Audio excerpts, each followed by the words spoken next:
আচ্ছা, আমরা আজকে আলোচনা করব শিল্প মনোবিজ্ঞানের ঐতিহাসিক পটভূমি, হিস্ট্রি অফ ইন্ডাস্ট্রিয়াল অর্গানাইজেশনাল সাইকোলজির ঐতিহাসিক পটভূমি। এটা খুবই ইম্পর্টেন্ট একটা কোশ্চেন। ম্যাক্সিমাম টার্মগুলোই তোমাদের মুখস্থ করতে হবে, সনগুলোও মুখস্থ করতে হবে। এটা সাধারণত আসে, গত বছর না আসলে তোমাদের এবছর আসবে।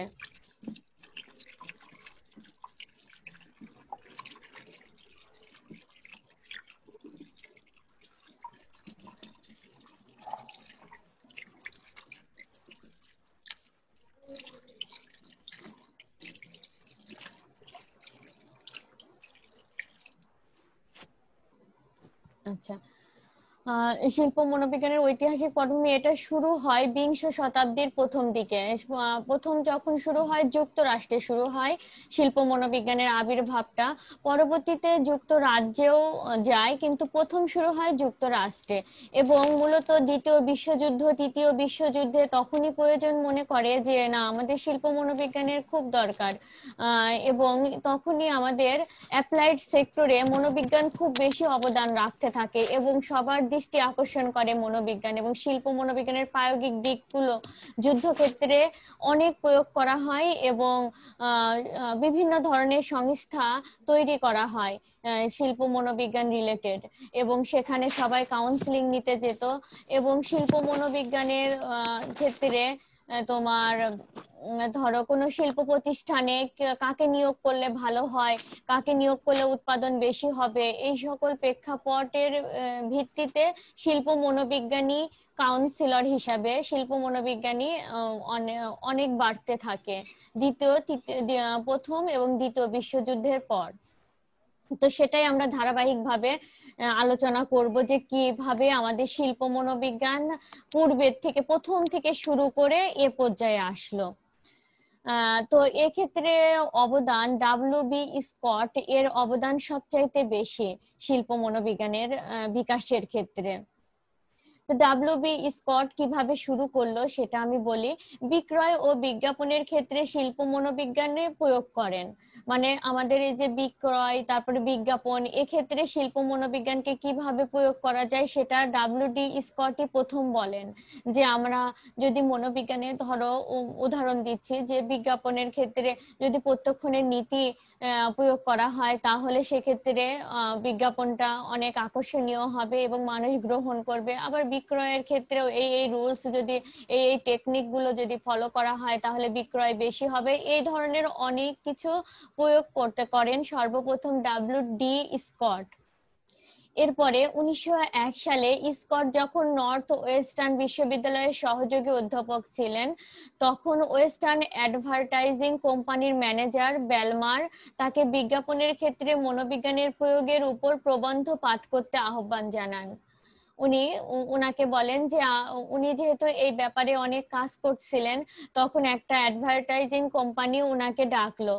ওখানকার ম্যানেজার বেলমার উনাকে ডাকলো, উনাকে ডেকে বললো যে এই বিজ্ঞাপনের ব্যাপারে মনোবিজ্ঞানকে কিভাবে প্রয়োগ করা যায়, আপনি এই ব্যাপারে আমাদের একটা প্রবন্ধ পাঠ করেন, আমাদের এখানে আসেন এবং একটা প্রবন্ধ পাঠ করে আমাদেরকে সবাইকে জানান। কিন্তু প্রথম দিকে স্কট রাজি হলো না। কেন রাজি হলো না? মনোবিজ্ঞানকে তখন বাইরে নেওয়ার, মানে প্রায়োগিক দিকে নেওয়ার চালু হয় নাই। মানে বাইরে যে প্রয়োগ করবে বা গবেষণাগারের বাইরে প্রয়োগ করার রীতি তখনও চালু হয় নাই। এ কারণে স্কট প্রথমে রাজি হয় না। তখন হার্ভার্ড বিশ্ববিদ্যালয়ের মনোবিজ্ঞানী মুনস্টারবার্গ এবং কলম্বিয়া বিশ্ববিদ্যালয়ের মনোবিজ্ঞানী থর্নডাইক, ওরাও মনোবিজ্ঞান নিয়ে অনেক কাজ করছিলেন। তো ওদেরকেও বলা হয় যে তোমরা আসো এই ক্ষেত্রে, তোমাদের প্রবন্ধ পাঠ করো বা আমার সঙ্গে আসো। কিন্তু তারা রাজি হয় না। তারা বলে যে না, মনোবিজ্ঞানকে গবেষণাগারের বাইরে নেওয়া যাবে না। তারা রাজি হয় না। পরবর্তীতে স্কট নিজেই রাজি হয় এবং ওই অ্যাডভার্টাইজিং কোম্পানিতে সে যায় এবং প্রবন্ধ পাঠ করে। ওই প্রবন্ধটা যখন পাঠ করে তখন অন্য সবাই দেখে খুব আপ্লুত হয় এবং তারা বুঝতে পারে যে না, শিল্প মনোবিজ্ঞানকে প্রয়োগ করা যায়, এক্ষেত্রে ব্যবসায়িক ক্ষেত্রে অনেক সাফল্য লাভ করা যাবে। এবং ওই প্রবন্ধ পাঠ করার পরে অনেক পত্রিকায় অনেক গবেষণা বের হতে থাকে তার উপরে।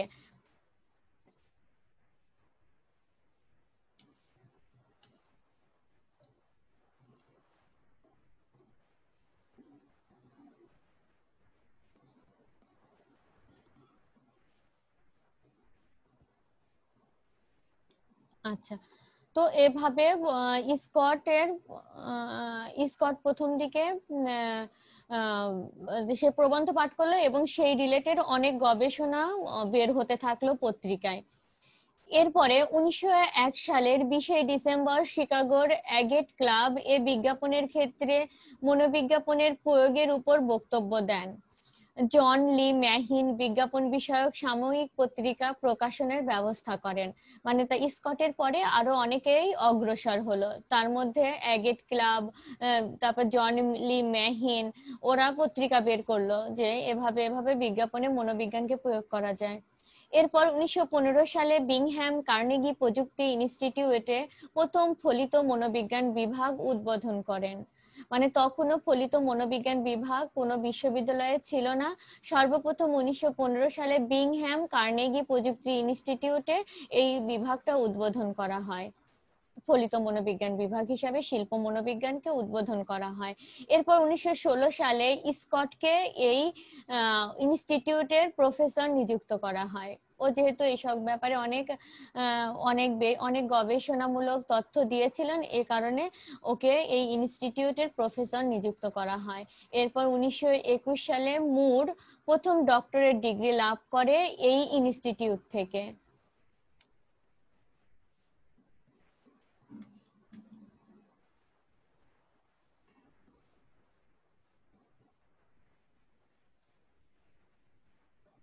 আচ্ছা, এরপর 1915 সালে উডস বিংহ্যামকে বিক্রয় নৈপুণ্য প্রশিক্ষণ প্রকল্প চালু করতে বলেন। উডস উডস একজন বিজ্ঞানী, মনোবিজ্ঞানী, উনি হচ্ছে বিংহ্যামকে বললেন যে তুমি বিক্রয় নৈপুণ্য প্রশিক্ষণ প্রকল্প চালু করো, যে কিভাবে বিক্রয়ের ক্ষেত্রে নৈপুণ্যতা বৃদ্ধি করা যায় এই ব্যাপারে মানুষকে ট্রেনিং দাও এবং এই ব্যাপারে একটা প্রকল্প চালু করো। পরবর্তীতে 1916 সালে বিক্রয় নৈপুণ্য গবেষণা সংস্থা প্রতিষ্ঠিত হয়। স্কটকে এই সংস্থার পরিচালক নিয়োগ দেওয়া হয়। তাহলে 1916 সালে এই গবেষণা সংস্থাটা প্রতিষ্ঠিত হয়। এগুলো সব খুব ভালো করে মনে রাখতে হবে, কারণ এগুলো শর্ট কোশ্চেনে আসবে তোমাদের। হ্যাঁ, তো এরপরে আর এখানকার পরিচালক করা হলো স্কটকে, আর হুইপেলকে করা হলো সদস্য। হুইপেল একজন মনোবিজ্ঞানী। 1916 সালে স্কট, বিংহ্যাম, হুইপেল ডেট্রয়েটে অনুষ্ঠিত বিশ্বের প্রথম বিক্রয় নৈপুণ্য সম্মেলনে কার্যকরী প্রশিক্ষণের উপর গুরুত্ব দেন। মানে একটা সম্মেলন করা হয়, বিক্রয় নৈপুণ্য সম্মেলন, সেখানে বিংহ্যাম, হুইপেল এবং স্কট যায়, যেটা ডেট্রয়েটে অনুষ্ঠিত হয়েছিল, এবং সেখানে কিভাবে প্রশিক্ষণ দেওয়া যায় বিক্রয় নৈপুণ্যের উপরে, সেই ব্যাপারে গুরুত্বপূর্ণ আলোচনা তারা করেন। পরবর্তীতে 1917 সালে কর্মচারী নির্বাচন গবেষণা সংস্থা প্রতিষ্ঠিত হন।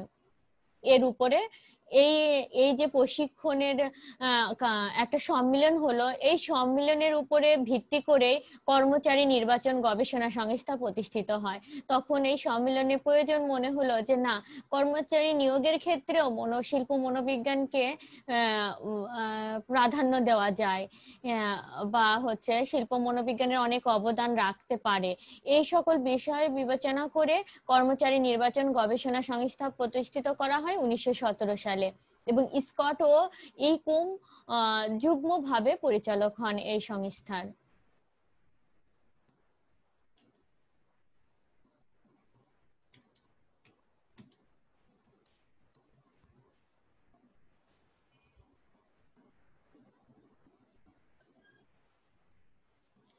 এরপর 1918 সালে খুচরা বিক্রেতা প্রশিক্ষণ সংস্থা প্রতিষ্ঠিত হয়। হ্যাঁ, এখানে খুচরা বিক্রেতা তোমরা জানো যে অল্প মূলধন নিয়ে যে ব্যবসাগুলো চালু করা হয় সেটা হচ্ছে খুচরা বিক্রেতা। এখানে খুচরা বিক্রেতার ক্ষেত্রেও প্রশিক্ষণ সংস্থা প্রতিষ্ঠিত হলো, যে কিভাবে এক্ষেত্রে উন্নতি করা যায় বা এক্ষেত্রে প্রোডাকশন বৃদ্ধি করা যায়, এই সকল ব্যাপারে প্রশিক্ষণ সংস্থা প্রতিষ্ঠিত হলো। এরপর এই সংস্থার অস্থায়ী পরিচালক হিসাবে নিযুক্ত করা হয় জেমস বার্ট মাইনারকে। এরপর 1919 সালে স্থায়ী পরিচালক নিযুক্ত করা হয় বিংহ্যামকে। তাহলে অস্থায়ী পরিচালক খুচরা বিক্রেতা প্রশিক্ষণ সংস্থার ছিল জেমস বার্ট মাইনার, এরপরে স্থায়ীভাবে নিযুক্ত করা হয় বিংহ্যামকে। এরপর 1923 সালে খুচরা বিক্রেতা প্রশিক্ষণ পরিদপ্তর পিটসবার্গ বিশ্ববিদ্যালয়ের অনুমোদন লাভ করে। এতদিনও এই সকল যে সংস্থাগুলো হয়েছে কোনো বিশ্ববিদ্যালয় সেগুলোকে অনুমোদন দেয়নি। সর্বপ্রথম 1923 সালে খুচরা বিক্রেতা প্রশিক্ষণ পরিদপ্তরকে অনুমোদন দেয় পিটসবার্গ বিশ্ববিদ্যালয়।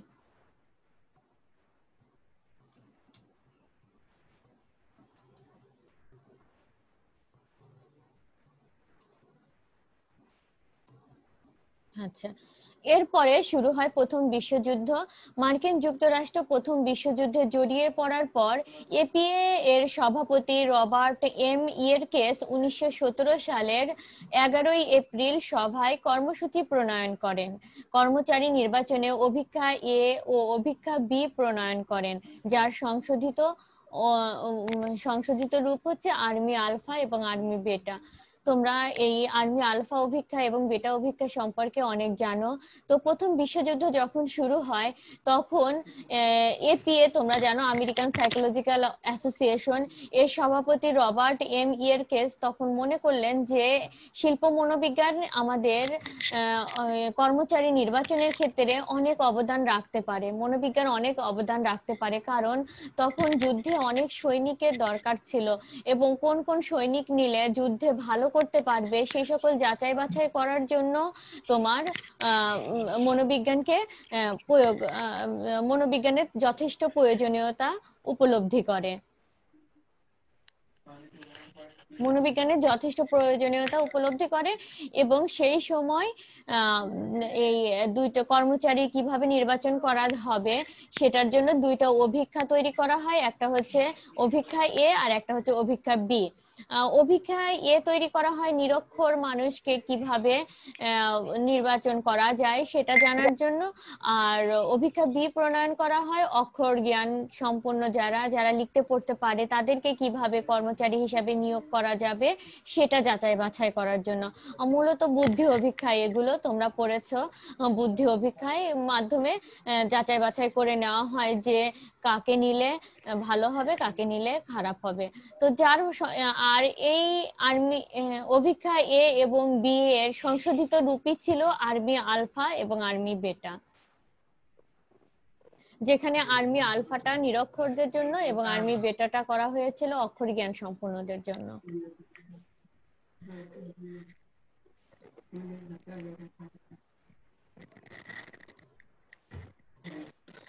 এরপর প্রথম বিশ্বযুদ্ধ শেষে শিল্প প্রতিষ্ঠান ও ব্যবসার ক্ষেত্রে কর্মচারী নির্বাচন, প্রশিক্ষণ, ব্যবস্থাপনা ও প্রশাসনিক ব্যাপারে পরামর্শ দানের জন্য 1919 সালে আর.সি. ক্লদিয়ার নেতৃত্বে স্কট কোম্পানি পরামর্শ দানকারী সংস্থা গঠিত হয়।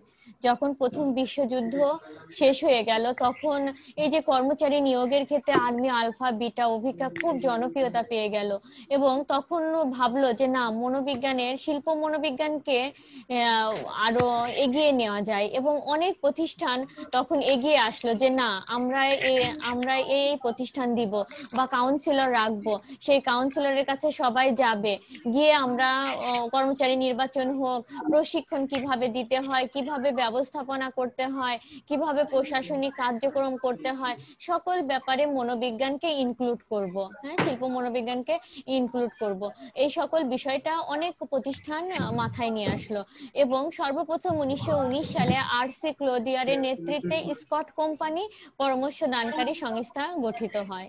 মানে কাউন্সিলিং দেওয়া হবে, একটা সংস্থা করা হয়, ওখানে কাউন্সিলিং দেওয়া হবে, যারা হচ্ছে কর্মচারী নিয়োগ করবে তারা আসবে, এসে বলবে যে আমাদের এই সমস্যা, আমরা কর্মচারী নিয়োগ করব, কিভাবে নিয়োগ করলে ভালো হয়, এভাবে কাউন্সিলিং দেওয়া হতো আর কি। এরপর স্কট কোম্পানি নিম্নোক্ত অভিক্ষা রচনা করেন। কি কি অভিক্ষা? মানসিক সতর্কতামূলক অভিক্ষা, ট্রেড টেস্ট, কর্ম বিশ্লেষণ পদ্ধতি, গ্রাফিক রেটিং স্কেল, এই ধরনের স্কেল তৈরি করেন। কে তৈরি করেন? Scott company. ওই কোম্পানি যেটা পরামর্শ দানকারী কোম্পানি ছিল, তারা এই ধরনের অভিক্ষাগুলো তৈরি করেন এবং এই অভিক্ষার সাহায্যে তারা যাচাই বাছাই করে যে তার মানসিক সতর্কতা কেমন, তার ট্রেড টেস্টের ক্ষেত্রে সে কতটুকু ভালো করছে, যদি ভালো করে তাকে নিয়োগ দেওয়া হবে, যদি খারাপ করে তাকে নিয়োগ দেওয়া হবে না। এভাবে এভাবে এই অভিক্ষাগুলো তৈরি করা হলো। তোমরা জানো অভিক্ষা সম্পর্কে, যে অভিক্ষা আমাদের বিভিন্ন বুদ্ধি অভিক্ষা আছে, ব্যক্তিত্ব অভিক্ষা আছে, সেই রকমই এই মানসিক সতর্কতামূলক অভিক্ষা, ট্রেড টেস্ট, কর্ম বিশ্লেষণ পদ্ধতি এগুলো তৈরি করা হয় এবং প্রয়োগ করা হয় শিল্প মনোবিজ্ঞানের ক্ষেত্রে।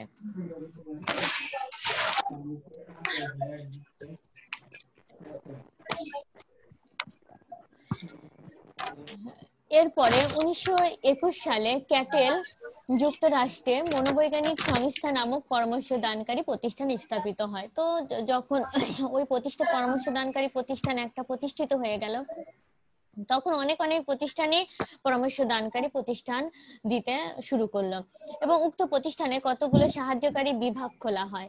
এই প্রতিষ্ঠানে যে যুক্তরাষ্ট্রে যে প্রতিষ্ঠানটা চালু করা হয়, সেখানে কতগুলো সাব বিভাগ করা হয়। সেই বিভাগগুলো হচ্ছে বৃত্তি নির্বাচন সংক্রান্ত নির্দেশনা বিভাগ। বৃত্তি মানে তোমরা জানো, বৃত্তি মানে হচ্ছে পেশা, কিভাবে পেশা নির্বাচন করবে সেটার নির্দেশনা বিভাগ। অভিজ্ঞতা রচনা ও পরিচালনা বিভাগ, শিল্প প্রশিক্ষণ সংক্রান্ত গবেষণা বিভাগ, ক্রেতা জরিপ ও বিজ্ঞাপন বিভাগ, এই সকল বিভাগ তৈরি করা হলো। যুক্তরাষ্ট্রে যে মনোবৈজ্ঞানিক সংস্থা তৈরি করা হয়েছিল, পরামর্শদানকারী সংস্থা, তারই সাব বিভাগ এই 4টা তৈরি করা হয়।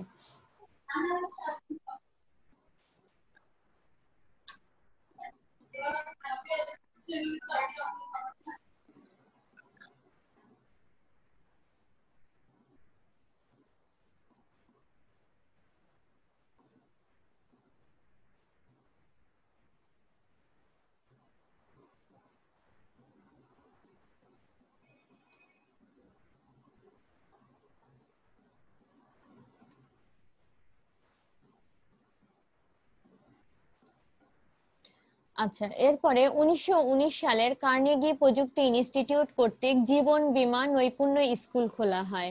জীবন বীমা সম্পর্কে তোমরা জানো সবাই। এই এই জীবন বীমাতে কিভাবে নৈপুণ্যতা লাভ করা যাবে সেই ব্যাপারে একটা স্কুল খোলা হয়। কে স্ট্রং কে এই স্কুলের পরিচালক নিযুক্ত করা হয়।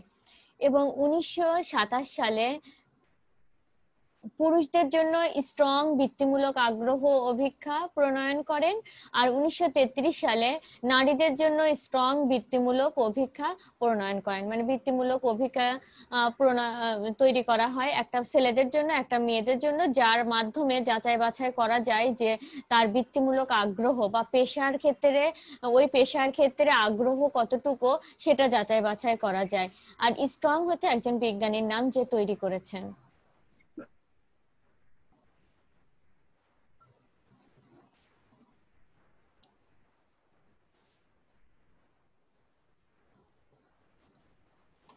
এরপর 1945 সাল, যখন দ্বিতীয় বিশ্বযুদ্ধ আবার শুরু হয়, 1945 সালে কুর্ট লিউইন ম্যাসাচুসেটস প্রযুক্তি ইনস্টিটিউট দলীয় গতিশীলতা গবেষণা কেন্দ্র খোলেন।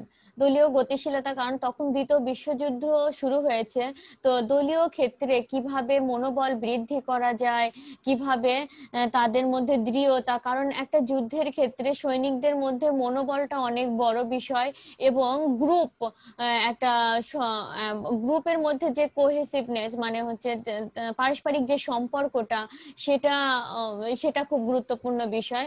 তো এই সকল বিষয় বিবেচনা করে দলীয় গতিশীলতা গবেষণা কেন্দ্র খোলা হয় 1945 সালে। এটা কুর্ট লিউইন ম্যাসাচুসেটস প্রযুক্তি ইনস্টিটিউটে। 1945 সালে আমেরিকান মনোবিজ্ঞান সমিতি এপিএ শিল্প ও ব্যবসায় সংক্রান্ত মনোবিজ্ঞান শাখা খোলে এবং বৃত্তিমূলক মনোবিজ্ঞানীদের স্বীকৃতি প্রদান করে। তো এই প্রথম বৃত্তিমূলক মনোবিজ্ঞানী যারা এই সকল কাজ করছিল, বৃত্তিমূলক কাজের সঙ্গে জড়িত ছিল, তাদেরকে স্বীকৃতি প্রদান করা হয়, তাদেরকে স্বীকৃতি দেওয়া হয়, অর্থাৎ যারা কাউন্সিলিং করছিল তাদেরকে স্বীকৃতি প্রদান করা হয়। এবং 1915 সালে ব্রিটেনে শিল্প ক্লান্তি গবেষণা বোর্ড স্থাপিত হন। তো এই এতক্ষণ যা বলছিলাম সব হচ্ছিল যুক্তরাষ্ট্রে, এই প্রথম 1915 সালে যুক্তরাষ্ট্রের বাইরে চলে আসলো শিল্প মনোবিজ্ঞান, এবং এটা ব্রিটেনে শিল্প ক্লান্তি গবেষণা বোর্ড স্থাপিত হয়। তোমরা জানো ক্লান্তির একটা প্রভাব আছে, যে ক্লান্তি অনেকক্ষণ কাজ করলে টায়ার্ডনেস চলে আসে, এবং পরবর্তীতে তার থেকে যে প্রোডাকশনটা হয় সেটা ভালো হয় না। এ কারণে এই শিল্প ক্লান্তি নিয়ে গবেষণা বোর্ড স্থাপিত হয়, বা ক্লান্তি নিয়ে বিভিন্ন গবেষণা শুরু করা হয়। 1921 সালে ডক্টর মেয়ার্স উক্ত প্রতিষ্ঠানের প্রথম পরিচালক নিযুক্ত হন। কোন প্রতিষ্ঠানের? শিল্প ক্লান্তি গবেষণা বোর্ডের প্রতিষ্ঠানের পরিচালক নিযুক্ত হন।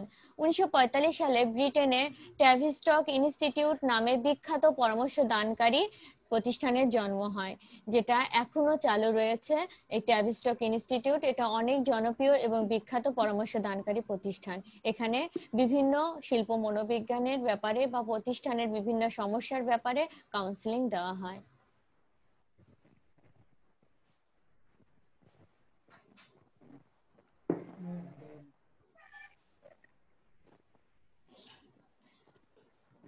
এরপরে 1927 সালে শিকাগোর ওয়েস্টার্ন ইলেকট্রিক কোম্পানির হরথন শিল্প প্রতিষ্ঠানে এলটন মায়ো, রোয়েদ লিসবার্গার ও ডিকসন কর্মপরিবেশ, দুর্ঘটনা ও একঘেয়েমি মনোভাবের সাথে সম্পর্ক নির্ণয়ের জন্য গবেষণা প্রকল্প চালু করেন। এই গবেষণাটা খুবই গুরুত্বপূর্ণ গবেষণা শিল্প মনোবিজ্ঞানের ক্ষেত্রে। এই হরথন গবেষণা, এটা হরথন শিল্প প্রতিষ্ঠানে হয়েছিল, এজন্য এর নাম অনুসারে হয়েছে হরথন গবেষণা। এই গবেষণাটা করেছিল এলটন ম্যায়ো, রোয়েলস লিসবার্গার এবং ডিকসন। এই তিনটা নাম খুব ভালো করে মুখস্থ করবে, এবং এই গবেষণাটা যেভাবেই হোক আসবেই, তোমার শর্ট টিকা হিসাবে হোক, শর্ট কোশ্চেন হিসাবে হোক, যাই হোক আসবেই এখান থেকে প্রশ্ন। সুতরাং গবেষণাটা ভালো করে পড়বা, আমি এখানে শর্ট করে দিয়েছি। এই গবেষণাটা হয় কর্মপরিবেশ, দুর্ঘটনা এবং একঘেয়েমি মনোভাব নিয়ে। এই গবেষণাটা ব্যাপক জনপ্রিয়তা পায়, এবং এই গবেষণার যে ফলাফল হয় সেই ফলাফলটা অনেক প্রয়োগ করা হয় শিল্প প্রতিষ্ঠানে। দেখা গিয়েছে এই দুর্ঘটনা অনেক হ্রাস হয়ে গিয়েছে, কর্মপরিবেশ ভালো হওয়ার জন্য উৎপাদনটা অনেক বেড়ে গিয়েছে, একঘেয়েমি মনোভাবটা দূর করার জন্য উৎপাদন অনেক বেড়ে গিয়েছে। এই গবেষণাটা শিল্প মনোবিজ্ঞানের একটা সুদূর প্রসারী প্রভাব রেখেছিল সেই সময়। এরপর দ্বিতীয় মহাযুদ্ধে যুক্তরাষ্ট্র জড়িয়ে পড়ার পর সামরিক বাহিনীতে মনোবিজ্ঞানী নিয়োগ অনেক বেশি দেওয়া হয়। ম্যাম এটা বইয়ের কত নাম্বার পেজে? এটা বইয়ের হচ্ছে 11 নম্বর পেজ, আমার পুরাতন বই। তোমরা নতুন বইয়ে হয়তো বা পেজ ভুল পেজ আছে। কোন তুমি কি হরতন গবেষণার কথা বলেছো? মিস এই যে হরতন এখন গবেষণাটা যেটা 14 বলছেন, নম্বর পৃষ্ঠায়, তোমরা ঐতিহাসিক পটভূমি এটা পড়লেই পাবে, আমি ওখান থেকে। তো মিস জি ম্যাম, 14 এখানে নাম্বার 14 পেজের নাম্বার লাস্টে। পেজে দেখো, হ্যাঁ, 14 14 নম্বর নাম্বার পেজে পৃষ্ঠার আছে। লাস্টে আছে। এটা জি ম্যাম, এটা পড়ে জি নিবা ম্যাম, তোমরা, হরতন একদম লাস্ট গবেষণা। লাইন। আচ্ছা, এরপরে তোমার দ্বিতীয় মহাযুদ্ধে যখন যুক্তরাষ্ট্র জড়িয়ে পড়লো, তখন সামরিক ক্ষেত্রে মনোবিজ্ঞানীদের নিয়োগ দেওয়া হয়। যে না, সামরিক বাহিনীতে যদি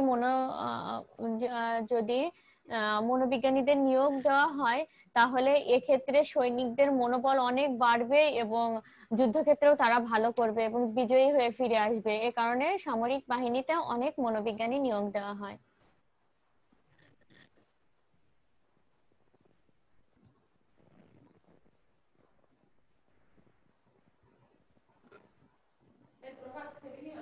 আচ্ছা, আমাদের এই পর্যন্তই ছিল ঐতিহাসিক পটভূমি।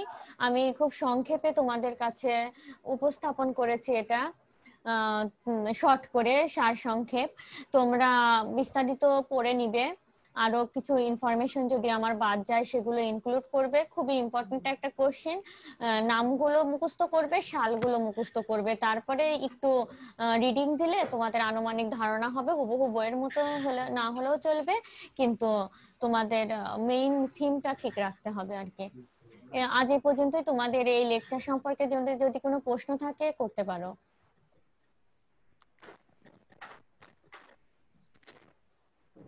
মেয়েরা কথা বলো। ম্যাম আমাদের পরীক্ষা কবে হবে? পরীক্ষা আমি এই লেকচার জি সম্পর্কে ম্যাডাম। বলতে বলছি যে লেকচার কে বোঝো নাই, কোথায় বোঝো নাই সেটা। পরীক্ষার কথা আমি বলতে পারবো না বাবা। পরীক্ষা যে কবে হবে জানি না, আর কলেজে যে কবে খুলবে সেটাও জানি না। তোমরা যেটুকু জানো আমিও ও সেটুকুই জি। জানি। তোমরা প্রিপারেশন নিতে থাকো, ক্লাসগুলো নিয়মিত করো যতটুকু সম্ভব। হবে তোমাদেরকে ওভাবে ডিপ্রাইভ করা হবে না, যখনই খুলুক তোমাদের ব্যাপারটা দেখবে। সরকারও দেখবে, তারপরে ভার্সিটিও দেখবে যে অবশ্যই ইয়ার লস করাবে না, আর ইয়ার লস হলেও সেটা কাভার দেওয়ার চেষ্টা করবে। তো তোমাদের কোনো প্রশ্ন না থাকলে আর কোনো, এমনিতে আর কোনো প্রশ্ন যদি তোমরা জিজ্ঞাসা করতে চাও করতে পারো। আম, না হলে আর বেশি সময় নাই, আমাদের 7 মিনিট মতো আছে। আহ, আর মিস শর্ট প্রশ্ন কোশ্চেন না থাকলে যদি আমি আসে, শেষ করে দেব। মিস যদি শর্ট কোশ্চেন আসে তাহলে তো খুব তোমরা কি ডিটেলস কলেজে করতে হবে যাও? তাই না? মাঝে সাঝে যাওয়ার দরকার হয় না? ডাকে নাই তো তোমাদের, তাই না? মাস্টার্স এর ভর্তি শুরু হচ্ছে ওদের, শুরু হচ্ছে মেবি 22 তারিখ থেকে। তো আমাদের কলেজে যেতে হবে 22 তারিখ থেকে 3 তারিখ পর্যন্ত বোধহয় ভর্তি চলবে ওদের মাস্টার্স এ। তো মেয়েরা আজকে এ পর্যন্তই। আল্লাহ হাফেজ। হ্যাঁ, আচ্ছা ম্যাম, আসসালামু আসসালামু আলাইকুম আলাইকুম। ম্যাম। ওয়ালাইকুম আসসালামু আসসালাম। আলাইকুম ম্যাম। হ্যাঁ, আসসালামু ভালো আলাইকুম। থেকো তোমরা। আসসালামু হ্যাঁ, আলাইকুম। আল্লাহ হাফেজ। আসসালামু আলাইকুম ম্যাম। ওয়ালাইকুম আসসালামু আসসালাম। আলাইকুম ম্যাম।